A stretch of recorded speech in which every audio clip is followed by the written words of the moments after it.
السلام علیکم ناظرین، آپ دیکھ رہے ہیں پروگرام جادو جنات۔ میں ہوں عبد المنان قمر، میرے ساتھ موجود ہیں روحانی معالج حافظ عرفان محمدی صاحب۔ آج کی ملاقات میں ہم جانیں گے کہ شیطان کو کمزور کرنے کا طریقہ۔ محمدی صاحب، آپ اس حوالے سے رہنمائی فرمائیں کہ شیطان کو کس طریقے سے کمزور کیا جا سکتا ہے۔ بسم اللہ الرحمن الرحیم۔ شیطان کو کمزور کرنے کا انتہائی آسان طریقہ یہ ہے کہ تمام لوگ سنت کے مطابق رسول اللہ صلی اللہ علیہ وسلم کی سیرت کو فالو کرتے ہوئے وہ دعائیں جو اللہ کے نبی علیہ السلام نے بتائی ہیں ان کا اہتمام کریں۔ اب صبح شام کے اذکار ہیں، یہ کرنے سے شیطان انتہائی زیادہ کمزور ہوتا ہے۔ اور اسی طرح جب واش روم میں جاتے وقت دعا پڑھتے ہیں، واش روم سے نکلتے وقت دعا پڑھتے ہیں، صبح اٹھتے ہیں تو دعا پڑھتے ہیں، رات کو سونے کے اذکار کرتے ہیں۔ اور اس کے ساتھ ساتھ جو لوگ قرآن نہیں پڑھے ہوئے، جن کو دعائیں یاد نہیں ہیں زیادہ اتنی، تو ان کے لیے انتہائی آسان وظیفہ یہ ہے کہ شیطان کو کمزور کرنے کا طریقہ یہ ہے کہ ہر کام سے پہلے بسم اللہ پڑھیں۔ جو شخص ہر کام سے پہلے بسم اللہ پڑھتا ہے شیطان کمزور ہو جاتا ہے۔ کھانا کھانے لگے ہیں بسم اللہ پڑھ کے کھانا کھائیں، دروازہ بند کرنے لگے ہیں بسم اللہ پڑھ کے دروازہ بند کریں۔ کوئی بھی چیز کا کوئی بھی اچھا کام ہو اس سے پہلے بسم اللہ پڑھنی چاہیے، اس سے برکت بھی ہوتی ہے، اس سے نبی صلی اللہ علیہ وسلم کی حدیث پر عمل بھی ہوتا ہے۔ جیسا کہ اللہ کے نبی علیہ السلام نے دیکھا ایک شخص کو اپنے بائیں ہاتھ کے ساتھ کھانا کھا رہا تھا، تو آپ نے فرمایا تم اپنے دائیں ہاتھ کے ساتھ کھانا کھاؤ۔ تو تکبر کی وجہ سے کہتا ہے کہ اللہ کے نبی میں دائیں ہاتھ سے کھانا کھا نہیں سکتا، تو آپ علیہ السلام نے اس کے لیے بد دعا فرما دی کہ اگر تم دائیں ہاتھ سے کھانا نہیں کھا سکتے تو میں یہ دعا کرتا ہوں کہ تم کبھی نہ کھا سکو۔ صحابہ کرام کہتے ہیں کہ پھر جتنی دیر وہ شخص زندہ رہے ہم نے کبھی نہیں دیکھا کہ وہ اپنا دائیں ہاتھ اپنے منہ کے قریب بھی لے جا سکا ہو۔ تو یہ نبی صلی اللہ علیہ وسلم کے حکم کی نافرمانی ہے۔ ہر کام سے پہلے بسم اللہ پڑھیں گے تو اللہ کے فضل سے شیطان کمزور ہو جائے گا۔ شیطان کو کمزور کرنے کا یہ طریقہ۔ اور دوسرے نمبر پہ شیاطین جنات جو ہیں یہ خوابوں کے ذریعے سے ظاہر ہوتے ہیں۔ عموماً جن لوگوں کو جادو جنات کا مسئلہ ہوتا ہے ان کو بہت زیادہ ڈرونے خواب آتے ہیں، کبھی سانپ دیکھتے ہیں خواب میں، کبھی چھپکلی دیکھتے ہیں، بلندی میں اٹھتے دیکھتے ہیں، اس طرح کے خواب آتے ہیں۔ تو جب بھی اس طرح کے خواب آئیں، کبھی دیکھتے ہیں بھینسیں پیچھے پڑی ہوئی ہیں، تو اس کا مطلب یہ بھی ہے کہ وہ اسیبی مسئلہ ہے، تو پھر اس خواب کو زائل کر دے۔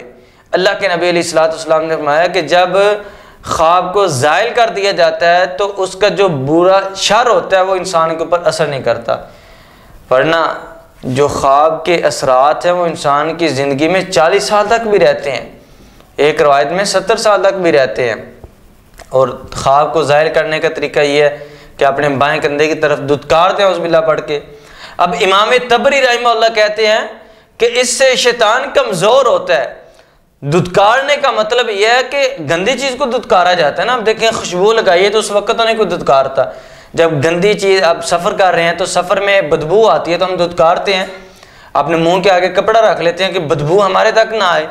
تو یہ گندی چیز کو دیکھ اب اسی طرح امام تبری رحمہ اللہ کہتے ہیں کہ بائیں کندھے کی طرف دھتکارنا، اس کا ایک مطلب یہ بھی ہو سکتا ہے کہ شیطان جو ہے یہ جب بھی انسان کے اوپر حملہ ہوتا ہے تو یہ بائیں جانب سے آتا ہے، کیونکہ اچھا کام جو دائیں جانب سے ہوتا ہے۔ اور اسی طرح جب خواب کو زائل کر دیتے ہیں ہم، اس سے شیطان کمزور بھی ہوتا ہے اور دوبارہ اس طرح کے خواب آنا بند ہو جاتے ہیں۔ جو شخص خوابوں کو زائل کر دیتا ہے اس کو پھر اس طرح کے ڈرونے خواب نہیں آتے۔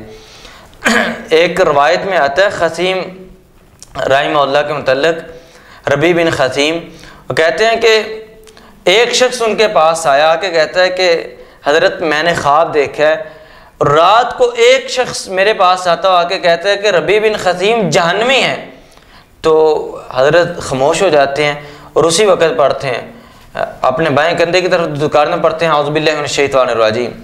وہ شخص چلا گیا، حضرت نے کوئی کلام نہیں کیا اس سے۔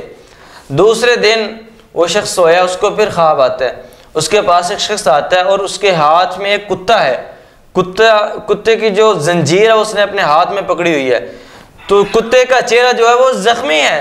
تو شخص کہتا ہے کہ یہ کتا کون ہے اور اس کا چہرہ یہ زخمی کیوں ہے؟ تو کہتے ہیں کہ یہ وہی شیطان جن ہے جس نے آ کے ربیع بن خثیم کے متعلق کہا تھا کہ وہ جہنمی ہے۔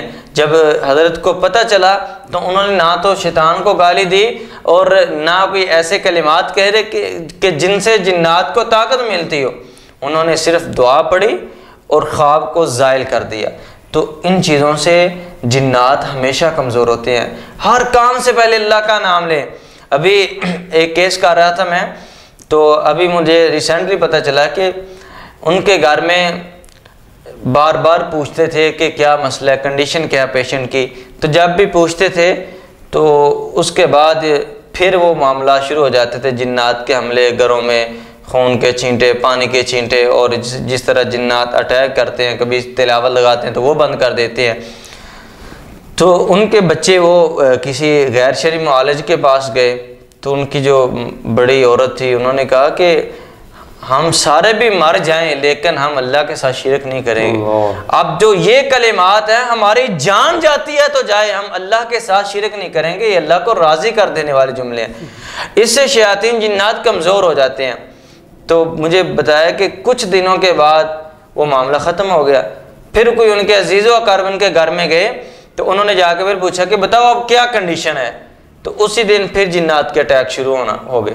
تو پھر انہوں نے کہا کہ آج کے بعد کوئی رشتہ دار، کوئی عزیز و اقارب ہم سے آ کے یہ بھی نہ پوچھے کہ اب کیا کنڈیشن ہے، کیا کیفیت ہے۔ وہ کہتے ہیں کہ جب ہم ان کے گھر جاتے ہیں تو نہیں پوچھتے، اگر وہ ہمارے گھر یا باہر آئیں تو پھر ہم پوچھ لیتے ہیں۔ یعنی کہ جنات کا تذکرہ کرنا، ان کا نام لینا بھی چھوڑ دیں، جنات کا، جادو کا، اس سے ان کو مزید طاقت ملتی ہے۔ جب ہر کام سے پہلے اللہ کا نام لیں گے، برے خواب کو زائل کر دیں گے، دعاؤں کا اہتمام کریں گے، اور لا حول ولا قوت الا باللہ، یہ ایسا وظیفہ ہے کہ جس سے شیطان کمزور ہو جاتا ہے۔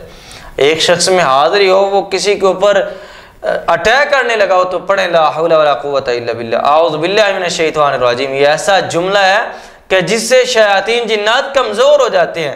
اس وظیفے کو کثرت سے پڑھیں تو انشاءاللہ اللہ کے فضل سے، اللہ سبحانہ وتعالیٰ کی رحمت سے شیاطین جنات کمزور ہو جائیں گے اور وہ بار بار اٹیک نہیں کر سکیں گے انشاءاللہ۔ جی تو ناظرین، آج کی گفتگو اتنی ہی، پھر ملتے ہیں انشاءاللہ اگلی ملاقات میں، تب تک کے لیے اللہ حافظ۔